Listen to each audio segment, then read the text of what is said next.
Today we're going to be tackling a pretty heavy topic, modern slavery in the construction industry. And I think, it's easy to think of this as something that happens, over there, in other places, but the reality is it's closer to home than we might realize. And to really dig into this, we're going to be looking at the operational toolkit, combating slavery in the built environment. And let me tell you, this isn't just some dry policy doc.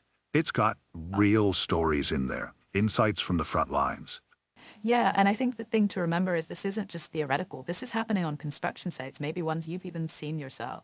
Exactly. And that's what I think makes this toolkit so important, right? It's not just about raising awareness. It actually gives us things we can do. But before we get to the solutions, I think it's really important I say the scope of what we're talking about. Honestly, some of the stats in this toolkit were really pretty jarring. For example, did you know that the increase in those construction shortage visas, while, they try to address labor gaps, it's actually created kind of a breeding ground for exploitation. Yeah, it's a difficult balance, isn't it? Because we need to address those labor shortages, but we also don't want to create these vulnerabilities people can be taken advantage of.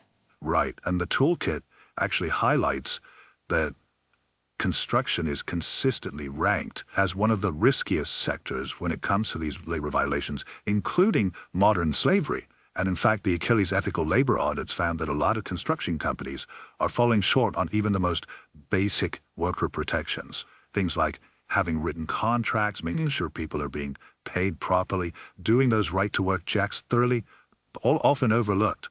And it's concerning, right? Because the nature of the industry itself, the complex supply chains, the tight deadlines, always pressure to keep things moving. It's easy to miss those warning signs. It's like a perfect storm brewing.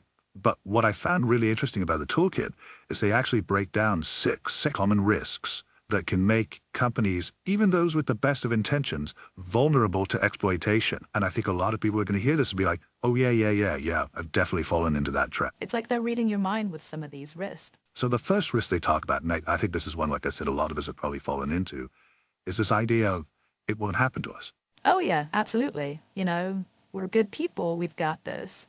But the toolkit actually uses a case study, Operation Cardenas.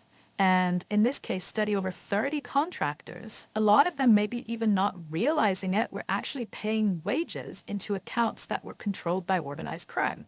So it's not even necessarily that companies are directly exploiting people. It could be even more layers removed than that. Absolutely. And the scale of this one was unbelievable. It was something like 300 to 500 Romanian workers over a period of 9 years. That's just heartbreaking. Were there any red flags, though? That's the thing.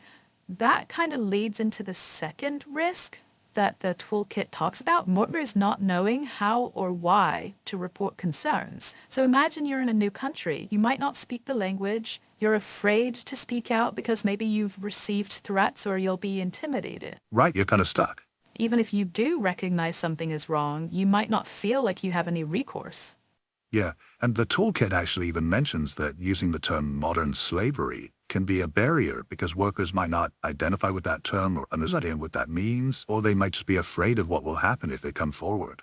Yeah, and that's why having those clear, accessible channels for reporting is so important. Like they talk about the Unseen app, which allows people to report things anonymously. And I think it's not even just about the tool itself, it's about creating a culture where people feel comfortable speaking up. Absolutely. So awareness on everyone's part is key. Workers need to know their rights. Companies need to know what to look out for. And then that leads us to risks 3 and 4, which kind of go hand in hand. Workers being unaware of their basic rights and entitlement. And then on the other side, those cultural or language barriers that might prevent them from getting information or support. Yeah, and I think that's where things like the Just Good Work app that they talk about can be so helpful, because it's basically like this pocket guide to workers' rights, and it's available in multiple languages. Exactly. Meet them where they are. You give them the information in a way that they can access it. Because when workers know what their rights are, they're much less likely to be taken advantage of. It's about empowering people, not just telling them. But, even when workers do know their rights, there is still the issue of security and vetting, which is risk number 5. And the toolkit talks about how exploiters will use things like fake CSCS cards, to get around the security measures. Yeah, and I think this is another area where that pressure of those tight deadlines and these complex supply chains can really create vulnerabilities. Because when you need someone on a job site tomorrow, right, and you've got to keep things moving, it's easy to kind of overlook discrepancies and make assumptions. So how do they even get those fake cords through? Like, shouldn't there be a system to catch that? You would think, right, but they're getting really sophisticated. The toolkit talks about how they use doctored documents, fake qualifications. And it's scary how clever they are. It really is a reminder we can't underestimate the lengths that people will go to. So let's say a company does suspect something. What then? Well, that's where that sixth risk comes, in organizations not being equipped to deal with suspected cases of modern slavery. Right, because it's one thing to have a policy written down. It's a whole other thing to actually know what to do when you're faced with a situation. There, right? We're talking about the risks and the red flags, making sure you're prepared. And you don't want to make a bad situation worse by mishandling it. So the toolkit really stresses having those clear reporting procedures, knowing how to actually support potential victims, and knowing what resources are available. Okay. So they talk about organizations like the National Referral Mechanism, which is a system in the UK for reporting potential victims of trafficking. Okay. And then things like the Salvation Army, who provide a lot of really specialized support for survivors. That's good to know. So there are resources out there. I think it's helpful to go back to that case study that we talked about earlier, because it really does bring it all together.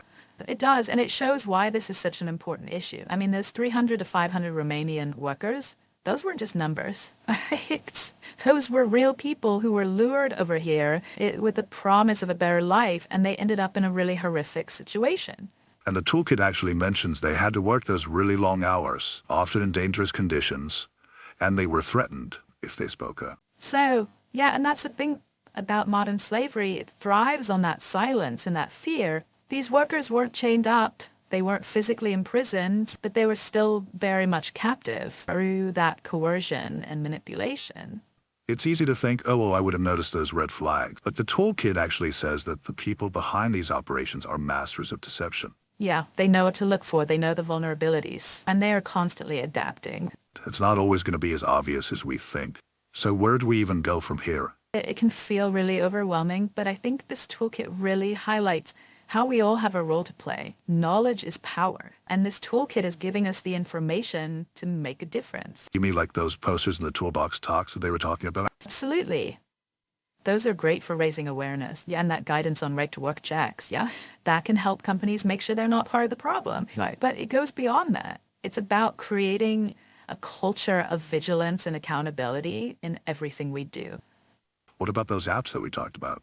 I mean, it's kind of weird to think that technology can help with this, but I guess it makes sense. Yeah, I mean, again, it's about giving people those tools to empower workers and to encourage reporting. Those apps can be a real lifeline, yeah, because it gives people a way to get help that maybe don't feel comfortable doing it any other way.